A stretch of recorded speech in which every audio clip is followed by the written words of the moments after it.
خان صاحب کو چاہیے کہ ایسے لوگوں کو ڈسون کریں، ان سے ایک ڈسٹنس کو مینٹین کریں تاکہ ان کی حوصلہ شکنی ہو سکے ان لوگوں کی، کیونکہ تالی تو پھر دونوں ہاتھوں سے بجتی ہے نا۔ تو آپ نے مجھے ذرا کامنٹس میں بھی بتانا ہے کہ آپ کو اس بارے میں کیا لگتا ہے۔ ویسے یہ بھی کیسی ستم ظریفی ہے کہ جس کو تانے دیے جاتے تھے کہ یہ شخص تو ایک دن بھی جیل نہیں کاٹ سکتا، وہ ملک میں مزاحمت کا استعارہ بن چکا ہے، اور پھر ہمیں تانے دیے جاتے ہیں کہ آپ اس کے حق میں کیوں بولتے ہیں۔ بھائی ہم نے تو آپ کے حق میں بھی بولا تھا، لیکن آپ کی لیڈرشپ ہی ڈیل کر کے ہر مرتبہ اس ملک سے باہر چلی گئی اور پھر حالات بدلے دیکھ کر واپس آئی۔ لیکن اگر کوئی شخص جیل کاٹ رہا ہے اور ڈیل کرنے کے لیے تیار نہیں ہے، اس کا موقف اب درست ہے یا غلط ہے، وہ اس سے پیچھے ہٹنے کو تیار نہیں ہے، وہ کہتا ہے کہ میں ساری عمر جیل میں رہنے کو تیار ہوں، اور اس کے جو سپورٹرز ہیں نہ صرف پاکستان میں بلکہ پوری دنیا میں موجود ہوں اور اس کی قید کو ناانصافی سمجھتے ہوں، تو کیا اس پر بات بھی نہ کی جائے؟ اب سوال تو یہ ہے کہ کیا کرپشن کے مقدمات میں سزائیں کسی سیاستدان کو واقعی کرپٹ بنا دیتی ہیں؟ اور اگر یہی معیار ہے تو پھر مان لیں کہ آپ کی لیڈرشپ بھی کرپٹ تھی، کیونکہ ان کو بھی انہی عدالتوں سے سزائیں ہوئیں اور پھر انہی عدالتوں نے انہیں تاحیات نااہل کیا۔ مان لیں کہ پاناما سے اقامہ کی بنیاد پر سزائیں غلط صحیح، لیکن منی ٹریل تو آپ کی لیڈرشپ کے پاس بھی نہیں تھی۔ اس کے باوجود جب ہواؤں کا رخ بدلا تو انہی عدالتوں نے شریف خاندان کو بری کیا، جو آج پھر وفاق اور پنجاب میں برسر اقتدار ہیں۔ پھر مان لیں کہ پاکستان میں سزائیں کرپشن پر نہیں بلکہ سیاسی بنیادوں پر ہوتی ہیں، اور سزائیں واپس بھی سیاسی بنیادوں پر ہی ہوتی ہیں۔ اگر یہی ہواؤں کا رخ عمران خان کی طرف ہوتا تو یہ توشہ خانہ، عدت اور سائفر جیسے مقدمات بن ہی نہ پاتے۔ قوم 190 ملین پاؤنڈ نامی مقدمے سے ہی نا واقف ہوتی، اور ملک ریاض صاحب شاید کراچی کے بحریہ ٹاؤن کا افتتاح فرما رہے ہوتے، اور آج جو یہ وزراء سینہ چوڑا کر کے بڑا ملک ریاض کرتے پھرتے ہیں نا، ان کو ملک ریاض کا نام لینے کی جرت ہی نہ ہوتی، اور پھر نہ ان کے نام کے ساتھ ٹی وی پر بیپ لگتی اور نہ ہی انٹرنیٹ بند کرنا اتنا آسان ہوتا۔ ویسے انٹرنیٹ کے حوالے سے خبر یہ ہے کہ حکومت نے ایلون مسک کے اسٹار لنک کو عارضی یہ NOC دے دیا ہے، اور امید ہے کہ جلد ہی اسٹار لنک کی سروسز پاکستان میں شروع ہو جائیں گی۔ اگرچہ عام آدمی کے لیے اسے افورڈ کرنا ممکن نہیں ہوگا، لیکن پاکستان کے سرکاری اور کارپوریٹ ادارے اس سے زبردست فائدہ اٹھا سکیں گے، چونکہ اسٹار لنک نے اس وقت خلا میں تقریباً کوئی 6,500 سیٹلائٹس بھیج رکھے ہیں، اور اسٹار لنک کا دعویٰ ہے کہ اسٹار لنک کے سیٹلائٹ کے ذریعے یہ سمندر کی تہ سے جنگل تک، پہاڑوں سے لے کے زمینی غاروں تک، اور یہاں تک کہ فضائی سفر کے دوران بھی آپ انٹرنیٹ استعمال کر سکیں گے۔ ویسے اس خبر کے بعد پاکستان کے سمندروں میں شارکس میں مایوسی کی لہر دوڑ گئی ہے، کیونکہ جس انٹرنیٹ کیبل کو وہ آسانی سے حسب ضرورت کاٹ کر ہمارے ملک کا جو انٹرنیٹ ہے اس کو بند کر دیا کرتی تھی نا، اب وہ سیٹلائٹ سے چل سکے گا۔ لیکن امید ہے کہ حکومت نے اس کا بھی کوئی بندوبست تو کیا ہوگا، شاید اسی لیے ابھی عارضی NOC دیا گیا ہے۔ تو بھائی حکومت کو مشورہ ہے کہ اسٹار لنک شروع کرنے سے پہلے زیر زمین شارکس کی طرح خلا میں کسی ایلین کی خدمات ضرور حاصل کر لیجیے گا، جو بوقت ضرورت پاکستان میں اسٹار لنک کا انٹرنیٹ بند کر سکے۔ اور حکومت سے ابھی ہم بات کر رہے ہیں تو یاد آیا کہ کاش کوئی گورنمنٹ ہیپینس انڈیکس یا پھر کوئی منسٹری ہیپینس انڈیکس بھی ہوتا، تو شاید ہمارے وزراء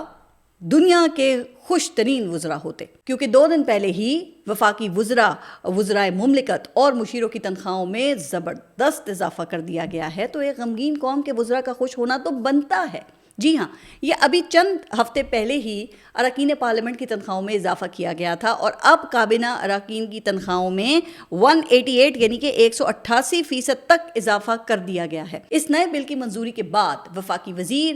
مملکت اور مشیر کی تنخواہ 5,19,000 ہوگی، جبکہ اس سے پہلے وفاقی وزیر کی تنخواہ 2 لاکھ اور وزیر مملکت کی 1,80,000 تھی۔ یوں وفاقی وزیر کی تنخواہ میں 159 یعنی کہ 159%، اور وزیر مملکت اور مشیر برائے وزیر اعظم کی تنخواہوں میں بھی 188% تک اضافہ منظور کیا گیا ہے۔ ایک ایسے وقت میں جب ملک سنگین معاشی بحران کا شکار ہے، ہمارے جوان روزانہ شہید ہو رہے ہیں اور اپنے گھروں سے دور ہماری حفاظت کے لیے اپنے سینے آگے کر رہے ہیں، تو یہاں حکمران جماعت کے عللے تللے ختم ہونے کا نام ہی نہیں لے رہے. یقین کریں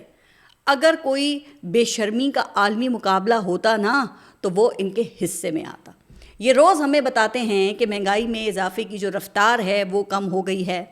اور اعداد و شمار بھی کہتے ہیں کہ مہنگائی میں اضافہ تو بالکل ہی رک گیا ہے. لیکن عوام کی سنیں تو وہاں تو کہانی ہی کچھ اور ہوتی ہے. وہ آج بھی بنیادی ضروریات سے محروم ہیں، انہیں کھانے پینے کے لالے پڑے ہوئے ہیں. لیکن ہمارے حکمران کہتے ہیں کہ آپ خوش ہوں چاہے زبردستی ہی کیوں نہ ہوں. آپ خوش ہوں کہ IMF نے آپ کے لیے یہ $2 ارب کی منظوری دے دی ہے، اور پاکستان کو اگلے 8 ماہ کے لیے $12 ارب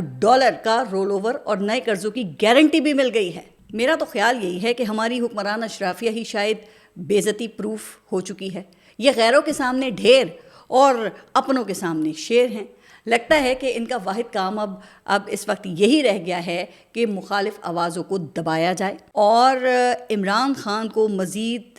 کس طرح سے جیل میں رکھا جائے، اور اس کے لیے 190 ملین پاؤنڈ کیس جیسی سونے کی چڑیا ہاتھ میں آ گئی ہے. ویسے عام حالات میں یہ کیس ہائی کورٹ سے چند دن میں اڑ جاتا، لیکن اب یہ کہا جا رہا ہے کہ وہاں سے بھی پکا بندوبست کر لیا گیا ہے. اچھا، اب ویسے یہ الگ بات ہے کہ سپریم کورٹ کی طرح جو اسلام آباد ہائی کورٹ ہے وہاں بھی ججز وار شروع ہو چکی ہے. یہ قصہ اس طرح سے ہے کہ اسلام آباد ہائی کورٹ کے جسٹس اعجاز اسحاق صاحب جیل میں عمران خان کی ملاقاتوں سے متعلق ایک کیس کی سماعت کر رہے تھے. انہوں نے اس کیس میں درخواست گزار کی، عمران خان سے ملاقات کروانے کا حکم دیا، اور عمل درآمد نہ ہونے کی صورت میں عمران خان کو ذاتی حیثیت میں اسلام آباد ہائی کورٹ میں پیش کرنے کا حکم بھی دے دیا تھا. بس پھر کیا تھا، اس مقدمے کی کاز لسٹ ہی منسوخ ہو گئی اور یہ مقدمہ ہی جج صاحب سے واپس لے لیا گیا. اب جسٹس اعجاز اسحاق شدید غصے میں ہیں اور وہ توہین عدالت کی کارروائی چلا رہے ہیں. اب جج صاحب کیا کریں؟ جن کے خلاف وہ توہین عدالت کی کارروائی کرنا چاہتے ہیں وہ ان کے برادر ججز ہیں. آپ کو اب یہ یاد ہوگا نا کہ ایسا ہی ایک قصہ چند ہفتے پہلے سپریم کورٹ میں بھی ہو چکا ہے، جب ایک آئینی مقدمہ جسٹس منصور علی شاہ کی عدالت میں منتقل کر کے پھر یہ کہہ کر اس کو واپس لے لیا گیا تھا کہ غلطی سے یہ مقدمہ جسٹس منصور علی شاہ کے پاس چلا گیا ہے، ورنہ یہ تو آئینی بینچ کا استحقاق ہے. اس کے بعد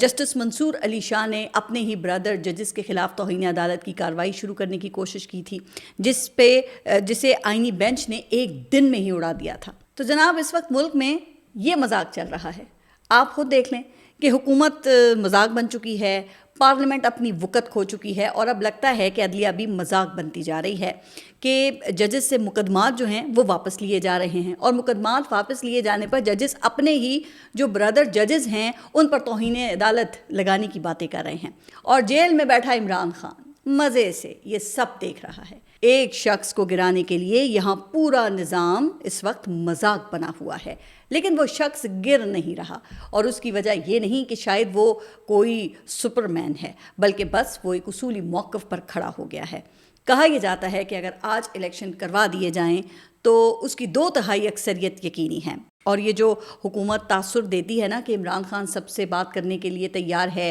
لیکن کوئی عمران خان سے بات کرنے کو تیار نہیں ہے، تو یہ تاثر بھی سفید جھوٹ ہے. حقیقت یہ ہے کہ عمران خان کو جیل میں راضی کرنے کی کئی کوششیں ہو چکی ہیں، کئی خبریں بھی ایسی دی جا چکی ہیں، لیکن یہاں تک بھی آفر کی گئی کہ 2 سال انتظار کر لو پھر الیکشنز ہو جائیں گے اور بدلے میں اپنے بیانیے میں نرمی لاؤ. لیکن عمران خان کا موقف ہے کہ پہلے نظام گراؤ پھر الیکشنز کراؤ، اور یہیں پر اصل ڈیڈ لاک ہے. خیر یہ بات تو میں اپنے پچھلے کئی ولاگز میں آپ کو بتا چکی ہوں کہ عمران خان کو ان آفرز پر سنجیدگی سے غور کرنا چاہیے. اچھا، پاکستانی اسٹیبلشمنٹ کے ویسے کچھ شکوے اور جو تحفظات ہیں وہ درست بھی ہیں. بہرحال حکومت مخالفت اور ریاست مخالفت میں ایک لکیر رہنی چاہیے.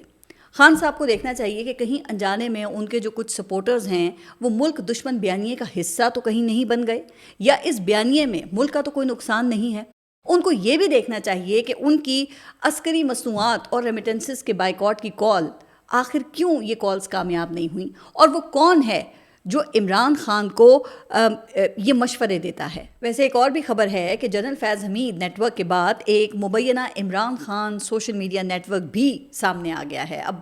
اللہ جانے کہ یہ خبریں خود شائع ہوتی ہیں یا پھر شائع کروائی جاتی ہیں۔ بہرحال سینئر صحافی ہیں انصار عباسی صاحب، ان کی خبر کے مطابق عمران خان علیمہ خان کے ذریعے ایک سوشل میڈیا نیٹ ورک چلا رہے ہیں۔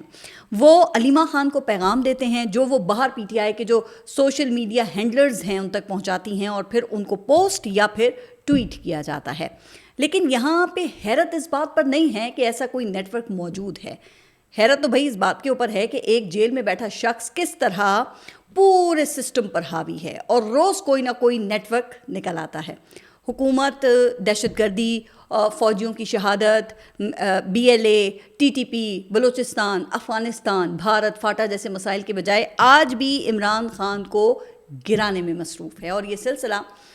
اس وقت تک چلتا رہے گا جب تک سیاسی مسئلے کا کوئی حل نہیں نکل آتا، اور اس کا جو واحد حل ہے وہ صرف عمران خان کے ساتھ انگیجمنٹ ہے۔ امید ہے کہ ہمارے جو ارباب اختیار ہیں وہ یہ سمجھیں گے کہ ملک طویل عرصے تک اس طرح سے نہیں چل سکتا، یعنی جتنی جلدی اس بات کو سمجھ لیا جائے اتنا اچھا ہے۔ اپنا خیال رکھیے گا، اگلے ولاگ تک کے لیے اللہ حافظ۔